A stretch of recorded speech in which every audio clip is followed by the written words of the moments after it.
Farm house book చేసుకుని friends తో enjoy చేయాలనుకుంటున్నారా? అయితే వెంటనే డోసే యాప్ ని డౌన్లోడ్ చేసుకుని బుక్ చేసుకోండి. నమస్తే రమ్మగారు. నమస్తే రమ్మగారు, మనము చాలా వరకు చూస్తూ ఉంటాము. ఏదన్నా కష్టం వచ్చినా, మనం అనుకున్నది జరగకపోయినా ముందు భగవంతుని నిందించేస్తూ ఉంటాం. నేను ఇంత పూజలు చేస్తాను, ఇన్ని వ్రతాలు చేస్తాను, ఇంత చేస్తాను, అయినా కూడా నాకే కష్టాలు ఇస్తూ ఉంటాడు, ఛీ నేను నమ్మను అంటాం. దేవుణ్ణి మార్చేయటం ఇది ఒక రకం. తర్వాత మనము మీడియాలో చూస్తూ ఉంటాం, భగవంతుణ్ణి ఆ క్యారెక్టర్స్ని చాలా ఫన్గా క్రియేట్ చేసేయటం, నవ్వుకునే విధంగా ఉండటం. అంటే ఒక సీరియస్ కాకపోయినా అది ఒక నమ్మకంతో వెళ్ళేది కదండి భగవంతుడు అనేది. ఆ నమ్మకాన్ని కోల్పోయే విధంగా క్యారెక్టర్స్ని క్రియేట్ చేయటం, ఇలాంటివి చూసాం. ఆ మధ్య లెక్చరర్స్ మీద, వాటి మీద, టీచర్ల మీద చూస్తూ ఉంటాం. తర్వాత భగవంతుడి మీద. ఇవన్నీ కూడా అంటే సామాన్యులకి ఎట్లా వెళ్ళిపోతూ ఉంటుందంటే, ఆయన ఒక ఆట వస్తువులాగా మనకు కావాలనుకున్నప్పుడు ఇచ్చేయాలి, మనకి కావాల్సింది ఇవ్వకపోతే ఆయన భగవంతుడు కాదు. దూషించుకోవటం, మాట్లాడుకోవటం, ఇది అందరిలోనూ ఇట్లా ఉంటుందా? అందరు ఇట్లాగే చేస్తున్నారా?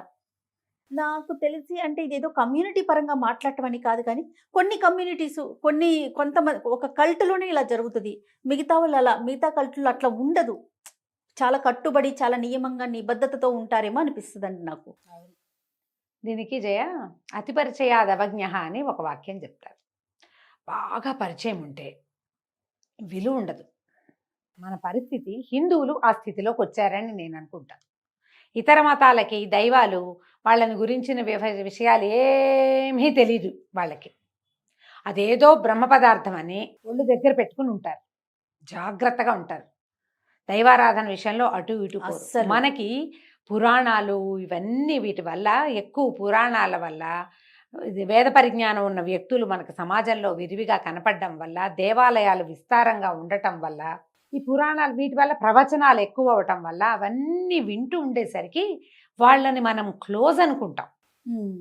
నువ్వు క్లోజ్ అనుకున్నా నాన్నని తాతని అవజ్ఞగా మాట్లాడతామా? మాట్లాడంగా. ఎంత క్లోజ్ అయినా ఉండమా జాగ్రత్తగా?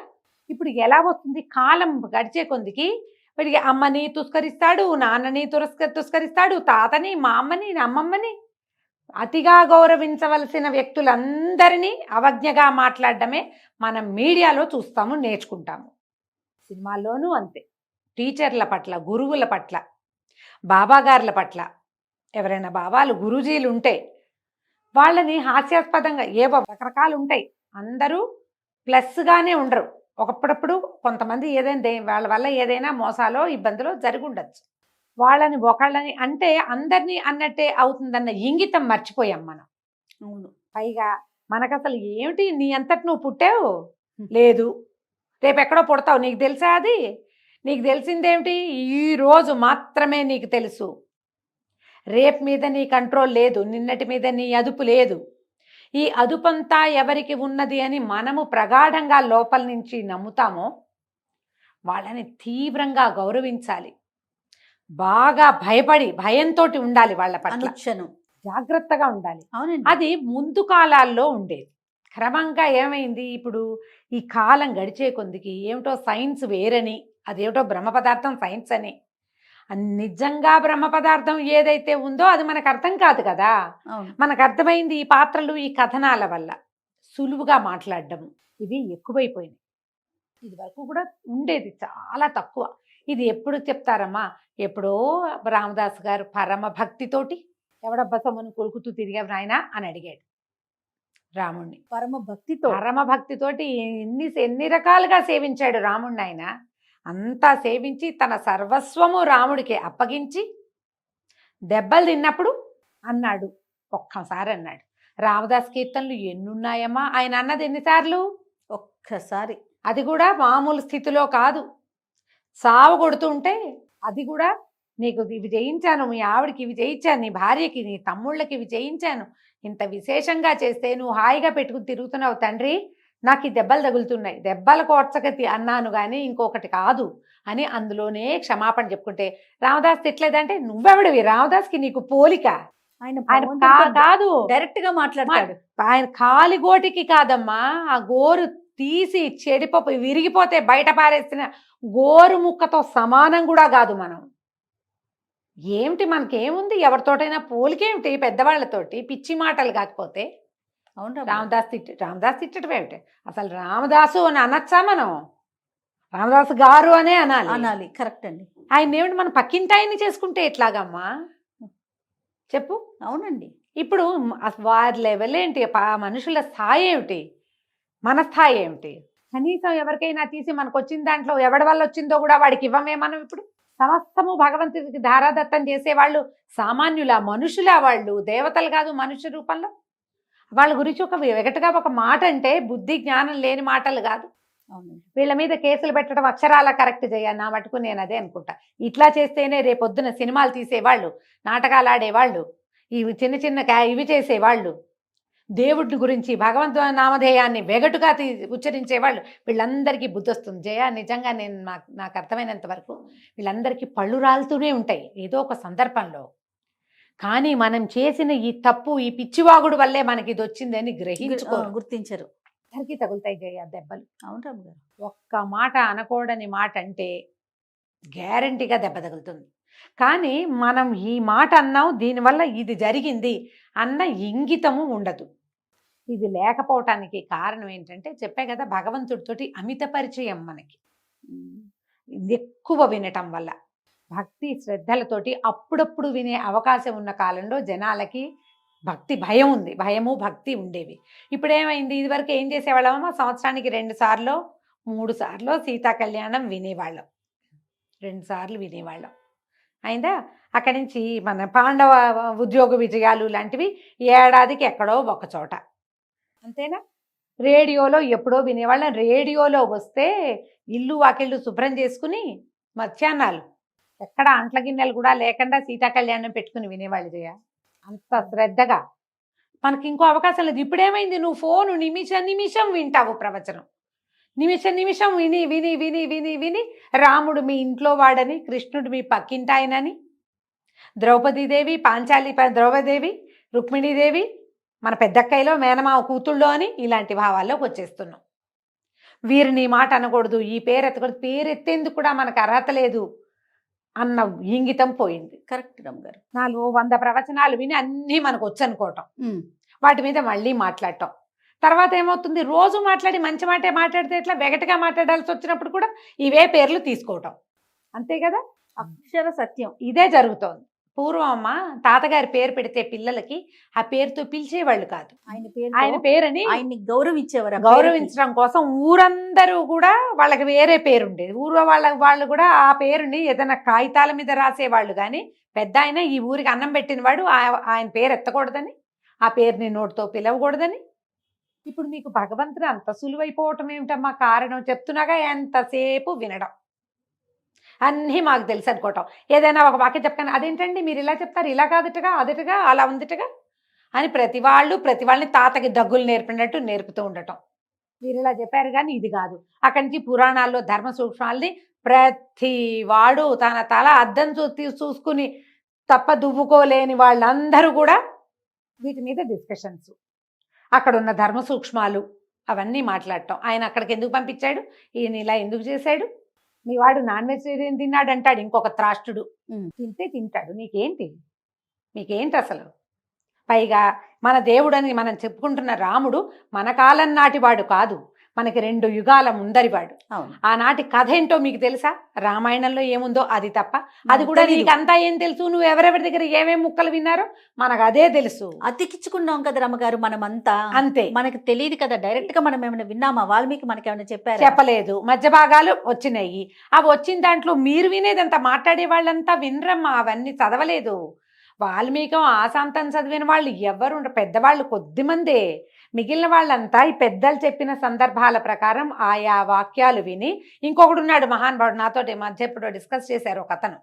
ఆయన ఇంగ్లీష్లో చదువుతాడు, ఇంగ్లీష్లో మీనింగు, ఆయనకి సంస్కృతము రాదు, తెలుగు రాదు.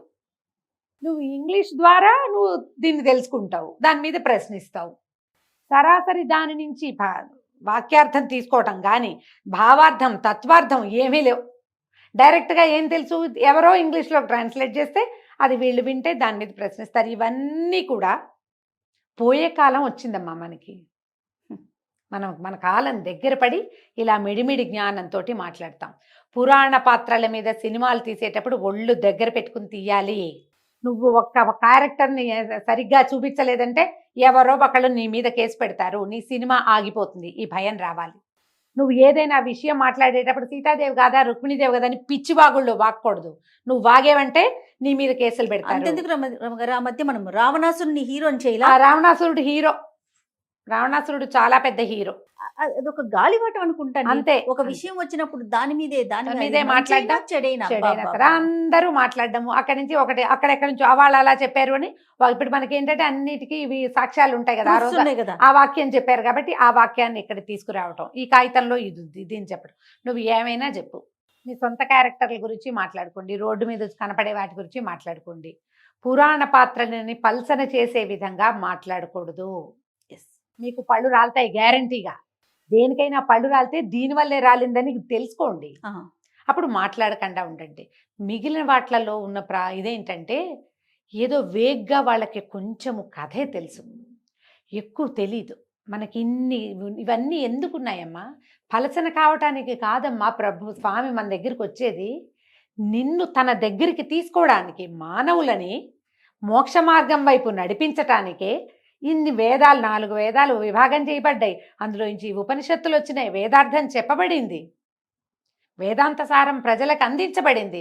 సులువైన మాటల్లో భగవంతుడే స్వయంగా అందించాడు. వచ్చేది కలికాలం, ఈ పిచ్చి వేదాలకు ఏమీ తెలీదు, ఈ రకంగా బతుక్కో పొండిరా అని ఆయన చెప్పితే వీటన్నిటిని మనకు తెలుగులోకి చేసి ప్రింట్లోకి తీసుకొచ్చి భగవంతుణ్ణి ఈ రకంగా పొందొచ్చు అని చెప్తే నువ్వు హేళన చేస్తావు, వాగుతావు, అక్కర్లేని పిచ్చి మాటలు మాట్లాడతావు.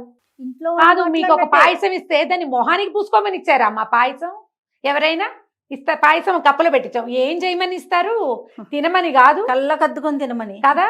అట్లా మనకి పాయసంలాగా కప్పులో పెట్టి చక్కగా దాన్ని తీసుకు తినటానికి చెంచాలు ఇచ్చి నాయన ఇలా అర్థం చేసుకోండిరా అని చెప్తే దాన్ని మొహానికి రాసుకుంటానంటాడు ఒకడు, గోడకి రాస్తానంటాడు ఇంకో పనికి మాలినవాడు. అవును, మనకి ఋషులు అందించినది, పురాణ కర్తలు అందించినది, ఇప్పుడు మనకి వ్యాఖ్యానకర్తలు అందించేది మీరు సన్మార్గావలంబులుగా అవడానికి. హిందూ సమాజం పక్కదోవలు పట్టకుండా, భగవంతుడిని మార్చేసే ప్రయత్నాలు చేయకుండా, నీకు ఏ ధర్మం చెప్పబడిందో దాంట్లోకి వెళ్ళు. ఇతర ధర్మాలు ఏదైనా ఇతర ధర్మాలు భయావహంగా ఉంటాయి, అందులోకి వెళ్ళకు. నీకు చెప్పబడిన మార్గము అంటే మీ నాన్న తొక్కింది, మీ తాత తొక్కింది, ఆ దారిన నువ్వు వెళ్ళు అని మనకి ఇంత సులువుగా చెబితే మనం మన నాన్న ధర్మంలో ఉండి కూడా దాన్ని అపహాస్యం పాలు చేస్తాం, దాని గురించి అక్కర్లేని మాటలన్నీ మాట్లాడతాం. దీన్ని ఎంకరేజ్ చేయొద్దు. దేవుడి మీద కార్టూన్లు వేయటం, భగవంతుడి మీద కార్టూన్లు, అమ్మవారి మీద కార్టూన్లు, ఆంజనేయ స్వామి మీద కార్టూన్లు. ఒక్క భయం వేస్తే ఆంజనేయ అనుకుంటే వచ్చి శ్రీరామ అంటే పక్కన నుంచునేవాడిని అవహేళన చేస్తావా నువ్వు? అదే మీ పెద్దన్నయ్యో, మీ తాతో, మీ నాన్న అయితే చేస్తావు? చేయకూడదు కదా. ఏం మరి భగవంతుడికి ఇవ్వవా విలువ? ఇవ్వద్దు. మిగిలిన వాళ్ళు దీన్ని ఇట్లా రాయంగానే, వాళ్ళు ఏదైనా ఒక జోక్ లాగా చూపించగానే ఈ పిచ్చి వేషాలు వేయొద్దు అని మొత్తం అందరూ పెట్టేయండి కామెంట్లు. ఇవి చెయ్యొద్దు, దీనివల్లే మనం ఇతరుల దగ్గర పలచనైపోతున్నాం. మన దైవం మన నాన్నని మనం రోడ్డు మీద పెడతామా? దాచుకోవద్దు, మన తండ్రిని గౌరవించుకోవద్దు. ఎందుకు అది తెలుసుకోరు? దయచేసి ఇన్ఫ్లుయెన్సర్స్ కానీ, సినిమాలు తీసే డైరెక్టర్లు, ప్రొడ్యూసర్లు, రైటర్లు ఎవరైనా సరే ఈ ధర్మాన్ని పెడదోవ పట్టించేలాంటి మార్గాన్ని తొక్కకండి. దానివల్ల మీకు డబ్బు వచ్చినా అది మీరు పైకి రావడానికి సుతరాము కాదు, మిమ్మల్ని వేరే మార్గానికి తీసుకుపోతుంది. ఇది శాపంలాగా వినపడిన అక్షరాల నిజం. శాపనార్థాలు పెడుతున్నాం అనుకోవద్దు. ఇది తప్పు, పొరపాటు. ఏముందో అది చెప్పండి. మీకు చెప్పడం రాదు, వాళ్ళు ఎవరో పెద్దవాళ్ళు చెప్తారు, వినండి కనీసము. అంతే, జోలికి పోకండి. పోనీ దాంటి జోలికి పోవద్దు. మీరు ఏం మాట్లాడాలన్నా సీత అంటారు, రుక్మిణి అంటారు, పాంచాలి అంటారు. ఏం మాటలు అవి? ఏం మాటలు? అవునమ్మ గారు, అక్కర్లేని మాటలు కదా. ఇలాంటివి చేసేటప్పుడు కనీసం పురాణ పాత్రలని, భగవంతుడి అంశావతారాలుగా భావించబడే స్వరూపాలని గురించి కానీ వెగటు మాటలు మానేయండి. ఎవరైనా మాట్లాడితే వాళ్ళని ప్రోత్సహించద్దు. నమస్తే. నమస్తే.